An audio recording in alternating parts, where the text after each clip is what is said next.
Yo, welcome to the Jay Rooney Show.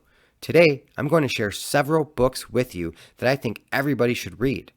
It was really hard to narrow this list down because, of course, there's way more than 10 books out there that I absolutely love. If you're just starting to open yourself up to new ideas or just want to gain more knowledge about the world around you, perhaps you're trying to become more confident or want to learn how to get your thoughts in check to be a more positive person. Maybe you want to become an expert in a certain category or just know more about a particular topic. Reading plays many roles in our lives, and I just did a video on this yesterday, so make sure you go check it out and make sure you subscribe along the way. But for all of us, I think we gain a lot of power from reading, and the books I chose will give you perspective. They're thought-provoking, and they can be intense, fun, and emotional all at the same time, and why I picked these books. Books help us become better versions of ourselves, and here's some books that have impacted my life, and I recommend anybody, regardless of who you are, read them. These books are in no particular order, and the first one is Marcus Aurelius Meditations. I've already done an entire video on Marcus Aurelius Meditation, so I'm not going to dive into it here other than saying it's something worth picking up every single day. If you want to learn more, please go check out that video. And don't forget to subscribe along the way, so make sure you never miss a podcast or video again. Endurance by Alfred Lansing. This is another book that I really like. Endurance is a true story of a group of guys who set out sail to Antarctica and were faced with incredible odds. Problem after problem was a story of strength and endurance. Even the ship they sailed on was named Endurance. The stories in this book will show you how much a human being can really endure. It'll inspire you to want to persevere through a challenge or whatever you're going through in your life. If these guys can get through what they went through, you can get through what you did. As a Man Thinketh. I've recommended this book before. It's a book about controlling your thoughts, overcoming negative thoughts, the ones that hold you back, make you afraid. It's a short, easy read, and I've read it a couple times. It's both for men and women, so don't be turned off by the title. It's all about getting into the right frame of mind and then using your mind to stay there. It's about not letting the fear and doubt sink in, but also about making sacrifice along the way if that's what it takes. I believe this book will make you mentally stronger, and I think anybody and everybody should read it. The Republic by Plato. I'm sure you've heard of this book. Maybe you haven't read it. I do love this book, and if I was going to make a list of my top 5, top 10 books of all time, no doubt would this book find a place in that list. This book is a large part of what Western civilization is based on. Of course, not all, but 2,500 years ago, they had already known tyranny was bad, that dictatorship is bad, and that democracy, that's right, democracy, would ultimately always be corrupted. It seems we may have forgotten that lesson nowadays. I've been encouraging people to pick this book up right now given the times. They debate what justice is. What does truth really mean? Who our police officers should be, and what does policing really mean? Who the ruling class is and are, and what role they should be playing in our society. The different roles in society. Philosophy. They debate morals, right and wrong. What it feels like to me reading this book is that once upon a time, people gathered to share ideas and thoughts about life. That was their idea of a night out. The Republic is written by Plato, but it is about his mentor Socrates, who never wrote anything down. After reading this book, I personally think this should be taught in all schools at every level. Courage is Calling, Ryan Holiday. I'm actually still reading this, but am almost done. Anybody thinking about starting something new, a career, a movie, going to school, starting a business, whatever you're going through, whatever you're considering, this book will give you the courage to do it. It's full of short stories of triumph. I read a chapter every morning. It really sets the tone for the day. It gives you the right perspective.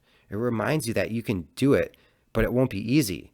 Nothing worth doing is easy. Ryan Holiday is a modern-day stoic and has some great wisdom. He's wrote other great books as well, and I'll share those on this show in time. And he appears to be someone walking the walk, which I do appreciate. I can't wait to read more books by Ryan Holiday. The Demon-Haunted World by Carl Sagan. This is a strange book, especially at first. It's about critical thinking.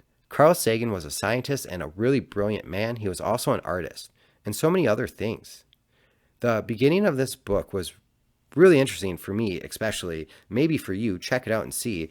But it was also a little frustrating at times too, I thought, just at the beginning.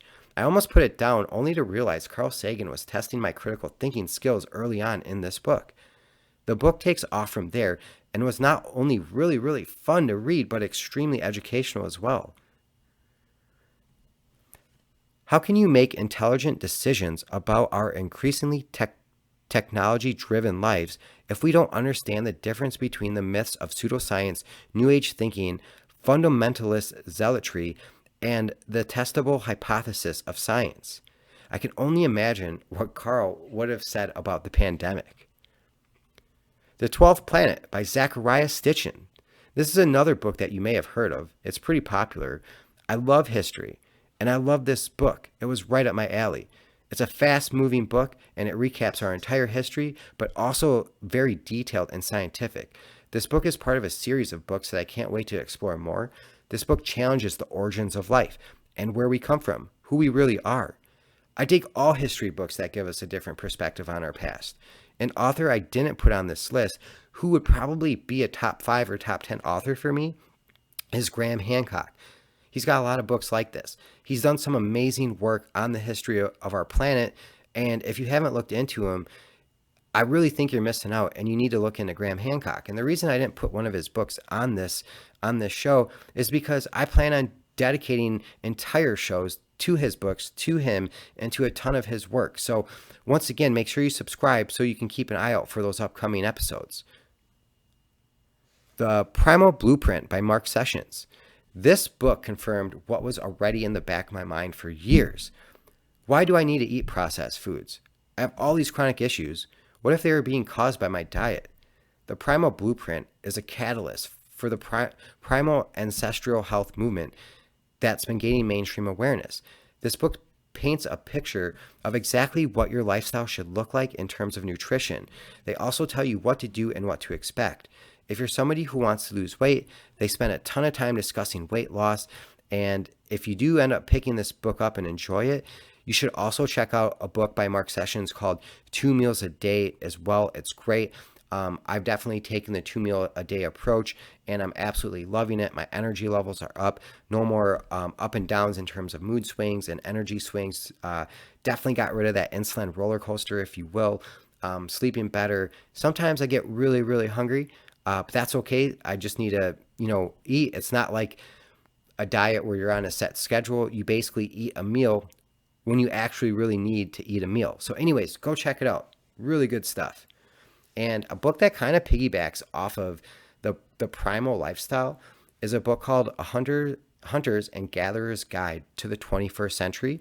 And this is by Brett Weinstein and Heather Hine, who I've talked about a lot on this show as well. I'm a big fan. This book was awesome.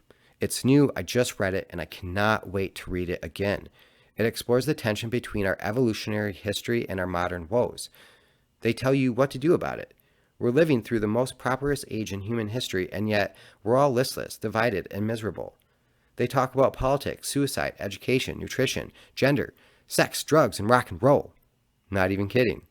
The cognitive dissonance spawned by trying to live in a society we are not built for is killing us. They dive into so much. If you're like me, a lot of this is in the back of your mind trying to find a way into your thoughts. It takes people like Brett and Heather to put something like this together for all of us. I seriously can't wait to read this book again.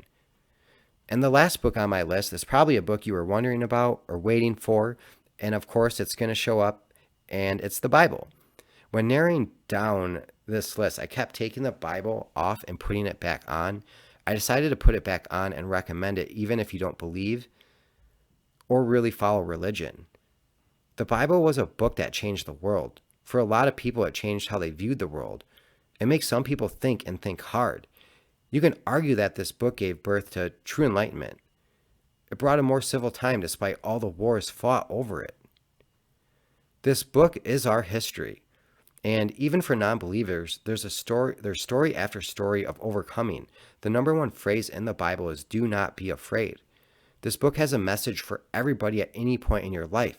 Because it's so ingrained into our culture and our world, I think it's knowledge worth having. I know I've mentioned I pray to Christ on this show, but I've also read the words of Buddha and I read other religious texts as well. I think everybody should read the Bible. For me, it was really the first time I started thinking about others and how I was impacting those around me. It made me think about all of my actions and start choosing my words more careful. The first time I opened the Bible, I realized I wasn't really a good person, and it made me want to become better. That may not be what you've heard about it, so I suggest you read it yourself and make up your own mind. Don't listen to others' opinions on the Bible. Don't even listen to mine. Just pick the book up and decide for yourself. I've always thought, even though it's a book for everybody, it also has a really personal feeling to it. You'll find yourself having, relating a personal experience with it, or building like a personal relationship with your Bible once diving into it. And there you have it. Thanks for checking out another episode of The Jay Rooney Show. Please destroy that like button, subscribe. It is free and it really helps me. Rumble lets your phone go into silent mode and you can keep listening. So take me for a walk, take me for a drive. Let's do some cleaning. Let's hit up that garden together. Jay Rooney Show.